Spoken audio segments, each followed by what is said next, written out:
Hello guys! Welcome back sa aming channel. This is Art. And this is Les. And in today's video, dadalawin namin guys ang dinosaur capital ng Canada, ang Drumheller.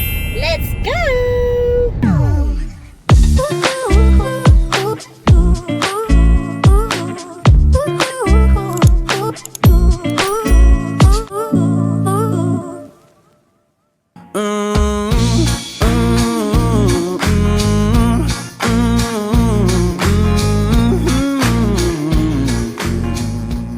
Yun na nga at napadpad kami sa lugar ng mga dinosaurs. After 1 hour and 45 minutes na drive, narating namin ang Drumheller.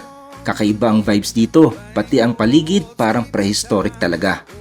Balak namin unang dalawin ang museum pero medyo tanghali na kaya naghanap-hanap muna kami ng makakainan. At napadpad nga kami dito sa McDo. Madami rin kami nakitang mga kainan at mga famous establishments kagaya ng Canadian Tire. At may malapit ding A&W and Tim Hortons.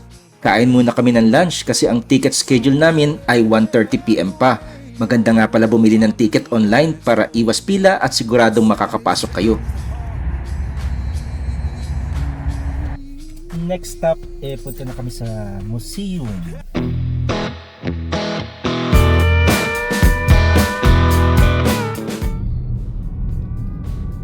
Lalaki ng dinosaur. Oh, ang daming dinosaur dito. Oh. Ayun pa, oh, dinosaur, oh. Oh. Sabi ko sa'yo, eh, T-Rex yun. T-Rex, Triceratops.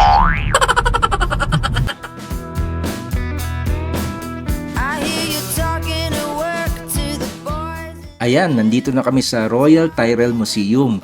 And medyo nagulat kami kasi puno ang parking. Ang dami palang taong dumadalaw dito.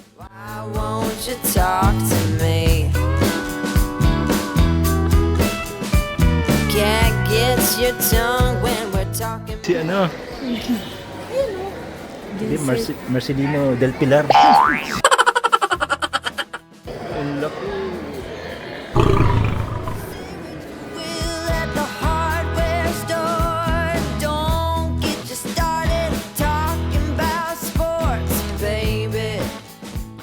First time namin makapasok sa isang dinosaur museum, kaya medyo excited kami.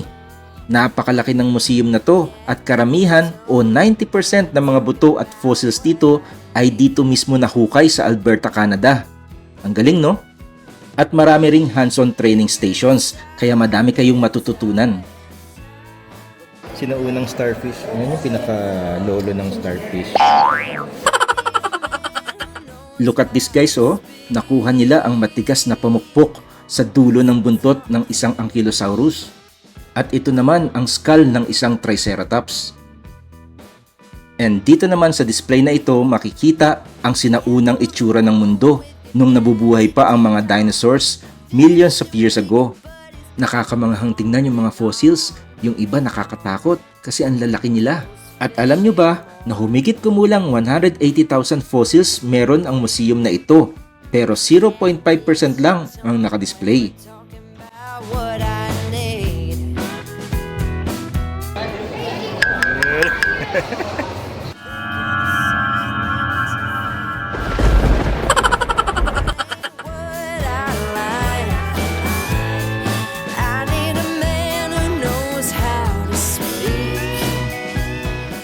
Meron din silang ibang fossils na pwedeng hawakan.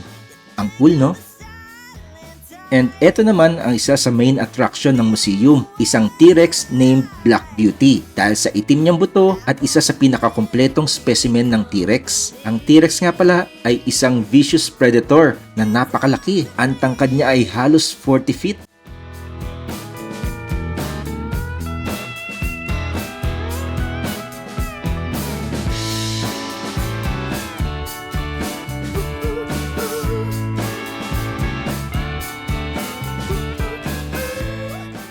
Pinapakita rin nila dito ang mga tools na ginagamit nila sa pagkuha at pag-aaral ng mga fossils. At meron din silang mga live demo kung paano nila ginagawa ang kanilang mga trabaho.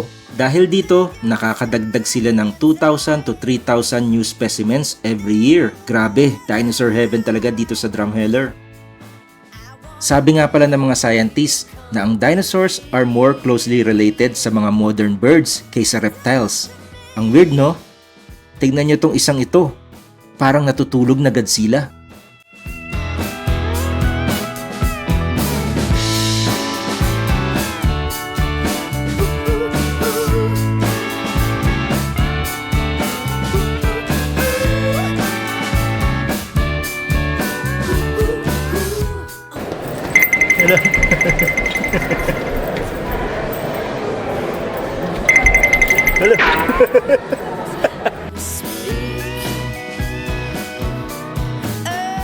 Ayan, nandito na tayo sa lugar ng mga bigatin. Hindi namin inakala na napakalaki pala ng museum na ito. Meron silang 40 complete dinosaur skeletons. Para kaming pumasok sa Jurassic Park.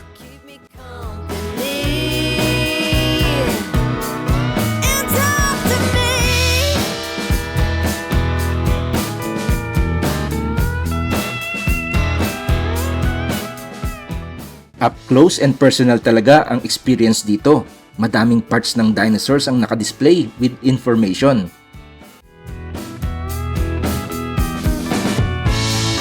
Think you're the silent type. That ain't what I like. I need a man who knows how to speak. May mga naglalakihang mga skeletons and fossils. Grabe, makukumpara nyo kung gaano sila kalaki. Tignan nyo itong isang hita ng dinosaur. Super liit ko nung tumabi ako dito. I want a man to keep me company. And talk to me.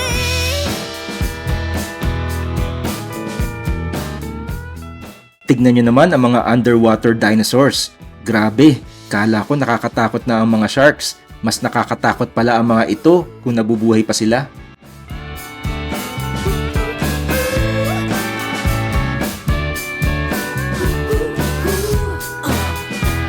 Baby, won't you talk to me? Sa totoo lang, aabutin ng isang oras kung ipapakita namin lahat ng mga displays dito sa museum. Sulit na sulit talaga ang pagdalaw namin dito. Kaya kung may chance kayo, huwag nyo ito palagpasin. Time to move on to our second location. On to the next location. Bago kami umalis, nagtingin-tingin muna kami ng mga souvenirs. I want a man to keep me company. And nakabili kami ng ref magnet at isang mood ring. Sa labas nga pala ng museum, merong stairs papunta sa overview platforms kung saan makikita nyo ang nakapaligid na canyons and trails. Para ka talagang nasa prehistoric Alberta.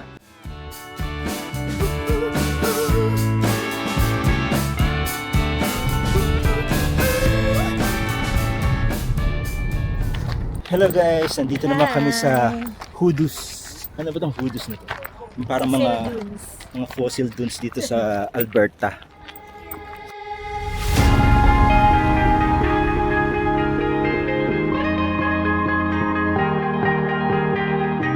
Oh yeah, oh yeah, oh yeah, oh yeah, oh yeah, oh yeah, oh yeah, oh yeah.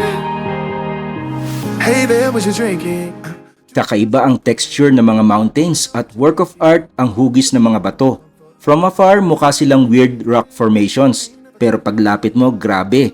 They look like giant mushrooms standing in the middle of badlands. All this love in a cup, yeah we go slow, we go fast, yeah we can't get it. Ang dami ring taong dumalaw dito at ang iba ay nangangaspang pumanik sa pinakatuktok. Pero pasensya na guys, marupok na ang mga buto namin. Kaya hanggang sa middle lang kami. Pero kahit hindi kayo makapanik sa pinakataas, super ganda na ng view. Sulit na sulit.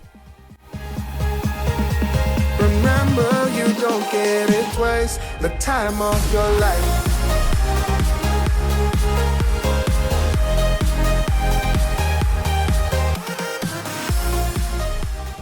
Pero tignan nyo, ang daming nakapanik.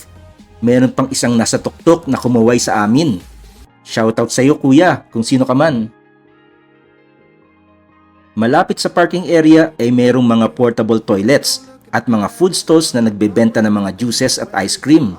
Tamang-tama, pantanggal pagod. Rest muna kami bago kami pumunta sa next stop. After exploring the Hoodoos, dumalaw naman kami sa isang historic spot dito sa Drumheller. Ito ang Star Mine Suspension Bridge. Simple lang siya pero it has an important part of Alberta's mining history. Built in 1931, itong tulay na ito ay ginamit ng maraming minero para makatawid sa Red Deer River tuwing magtatrabaho sila sa minahan. Imagine ninyo, kahit malakas ang hangin, kahit nagyayelo, kahit delikado, tinatawid nila ito araw-araw. Yes, nandito naman tayo ngayon guys sa world biggest dinosaur. Ha? Yeah. Tignan nyo guys, Totoo guys. nandito kami ngayon sa harap. Ayan, ang laki. Ayan. Ayan. Yan yung world's biggest dinosaur nandito sa Drumheller. So pwede pumasok dyan guys. Kung gusto nyong pumasok sa loob ng dinosaur, bumili lang kayo ng ticket sa loob ng kanilang gift shop for $5. Marami din silang binibentang souvenir items if gusto nyong bumili. Remember, you don't get it twice. Yo, let's go sa biggest dinosaur.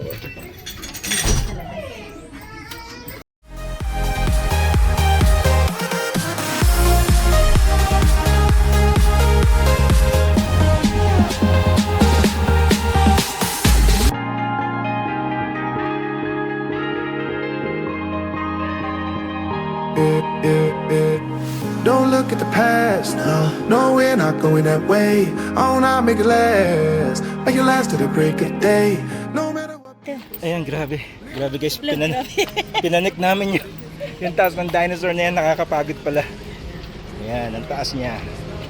Ayan, for $5, panik ka doon sa bunganga niya.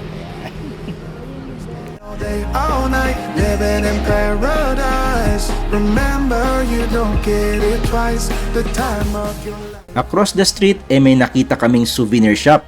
May mga interesting items daw sa loob. Tara, silipin natin.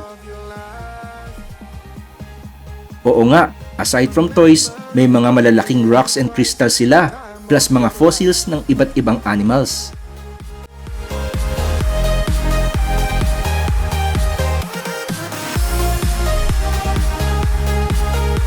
Remember, you don't get it twice. The time of your life.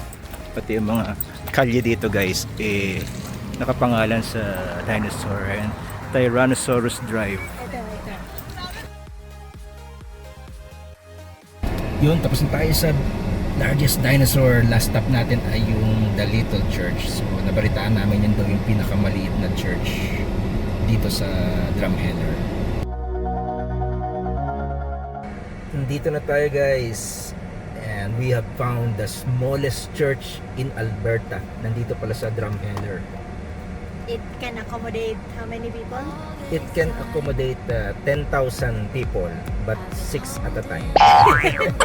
Kumbaga 6 lang kasya guys dun sa loob ng church. So tingnan natin guys.